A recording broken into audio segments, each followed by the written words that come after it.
यदि आप एक ईपीएफ मेंबर हैं तो क्या आपको पता है कि आपको 7 लाख रुपए तक का इंश्योरेंस फ्री में मिलता है? अगर नहीं पता तो चलिए मैं आपको बताता हूँ, बिल्कुल लाइव प्रूफ दिखाता हूँ। आप भी अपने ईपीएफ मेंबर्स के पासबुक में लॉगिन करके चेक कर सकते हैं कि आपको कितना रुपया इंश्योरेंस मिलेगा। आप यहाँ पर देख सकते हैं कि एक व्यक्ति ने यहाँ पर दिखाया है कि उसको वर्तमान समय में 5,34,556 रुपये का इंश्योरेंस उसके पासबुक में दिख रहा है। आप भी अपने पासबुक में चेक कर सकते हैं। तो कैसे चेक कर सकते हैं, आइए मैं आपको पूरा प्रोसेस बताता हूँ। इसके लिए आप अपने गूगल के क्रोम ब्राउज़र में जाकर ईपीएफ मेंबर पासबुक टाइप कीजिए और उसके बाद जैसा आपको इंटरफेस खुल जाएगा और यहाँ पे आप अपना यूएएन नंबर, पासवर्ड और कैप्चा टाइप करके साइन इन कर लीजिए। साइन इन बटन पे जैसे ही आप क्लिक करेंगे, आपके मोबाइल पे, रजिस्टर्ड मोबाइल पे एक ओटीपी जाएगा। ओटीपी टाइप करना है और आप इसमें लॉगिन हो जाएंगे। ओटीपी टाइप करने के बाद आपको वेरीफाई बटन पे क्लिक करना है। वेरीफाई बटन पे क्लिक करने के बाद आपका लॉगिन हो जाएगा।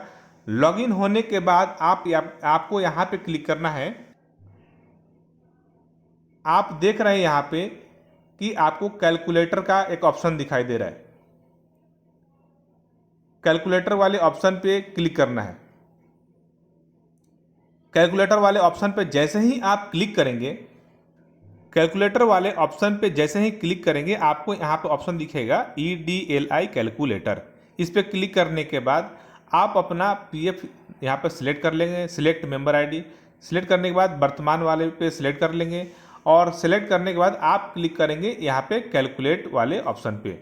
कैलकुलेट वाले ऑप्शन पे क्लिक करने से पहले आप देख लेंगे यहाँ पे आपका डेट ऑफ ज्वाइनिंग भी दिखाई दे रहा है, डेट ऑफ एग्जिट भी दिख रहा है। कैलकुलेट बटन पे जैसे ही क्लिक करेंगे, आपको नीचे आपका EDLI का डिटेल्स खुलकर सामने आ जाएगा।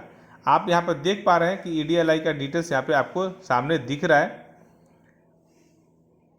आप यहाँ पर देखिए आपका डेट ऑफ ज्वाइनिंग और डेट ऑफ एग्जिट दिख रहा है कि आपने कितने वर्ष तक सर्विस किया, क्योंकि इसी पे आपका ये जो है इंश्योरेंस डिपेंडेंट करता है कि आपने कितने वर्ष तक काम किया, कितना आपके खाते में पैसा जमा था, ये सब कुछ। यहाँ पे आप देख सकते हैं कि एक प्रोग्रेसिव बैलेंस दिख रहा है। ये प्रोग्रेसिव बैलेंस क्या होता है?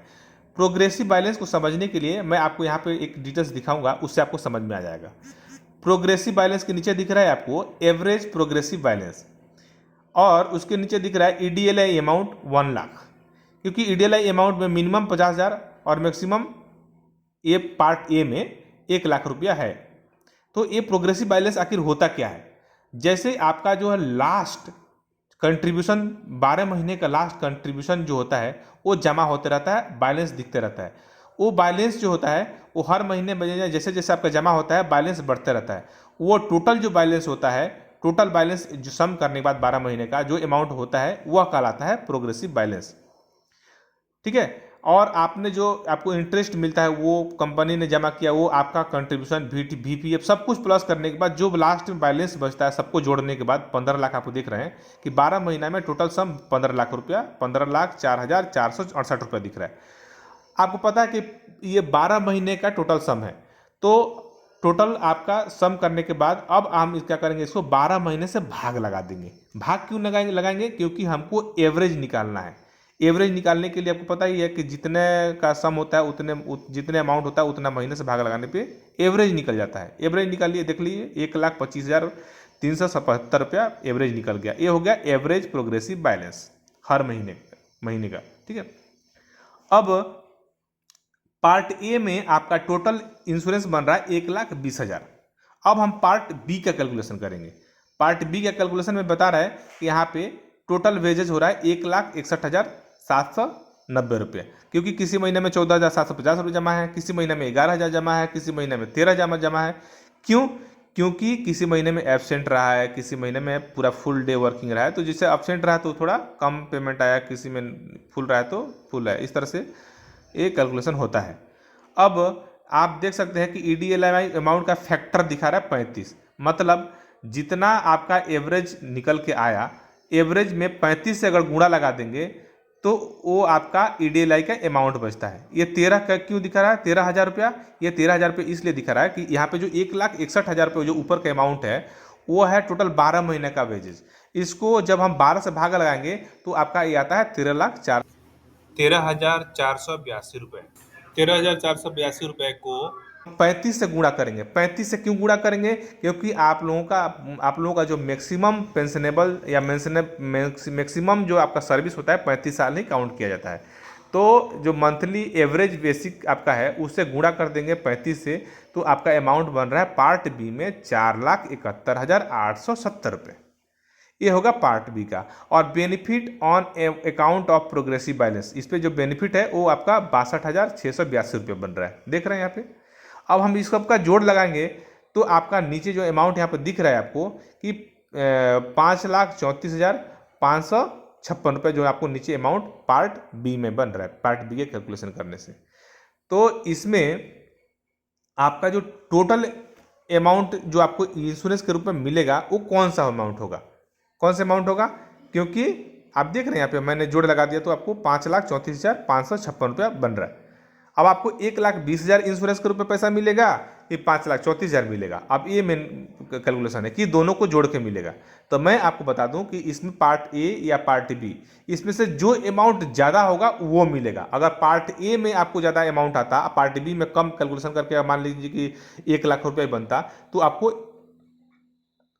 1,20,000 रुपये मिलता। क्योंकि इसमें ईडीएलआई का नियम है कि जो ज़्यादा अमाउंट हो, पार्ट ए में ज़्यादा होगा तो वो मिलेगा, पार्ट बी में ज़्यादा होगा तो पार्ट बी वाला अमाउंट मिलेगा।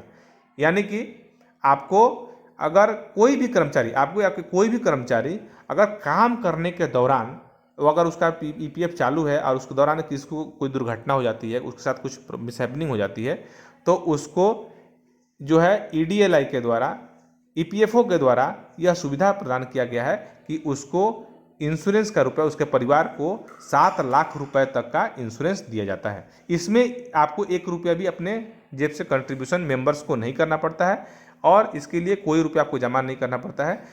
और ये बहुत सारे लोगों को पता नहीं है, बहुत सारे लोगों को पता होगा भी, जिसको पता है तो वो कोई बात नहीं, जिसको पता नहीं है उसको मैं बता दूं कि अगर आपने कहीं भी इंश्योरेंस आज तक नहीं करवाया, कोई ना तो आपके पास एलआईसी है ना टर्म इंश्योरेंस है, तो आपको भी टेंशन लेने की जरूरत नहीं है। अगर आपका ईपीएफ अकाउंट है तो आपका भी 7 लाख रुपए तक का इंश्योरेंस कवर होता है। आशा करता हूँ यह वीडियो आप लोगों के लिए बहुत ही इन्फॉर्मेटिव वीडियो मिलेगी, वीडियो बहुत ही इन्फॉर्मेटिव आप लोगों के लिए वीडियो होगी और आप लोग इस वीडियो को ज़्यादा से ज़्यादा लोगों के बीच में शेयर कीजिए ताकि लोग ज़्यादा से ज़्यादा जो इसकी जानकारी नहीं रखते हैं उनको हो। और ईडीएलआई का कैसे एप्लीकेशन भरा जाए, कैसे फॉर्म भरा जाए, अगर किसी को, कोई व्यक्ति को इसकी ज़रूरत पड़ जाती है सडनली, तो इसका फॉर्म कैसे भरना है, कहाँ कहाँ कैसे इसके डॉक्यूमेंट अटैचमेंट करना है, सब कुछ आपको अगर डिटेल्स जानकारी चाहिए तो आप लोग इस वीडियो पे कमेंट कीजिए, मैं आपको पूरा जानकारी इससे संबंधित मैं प्रोवाइड कर दूंगा, मैं आपको हेल्प करूंगा।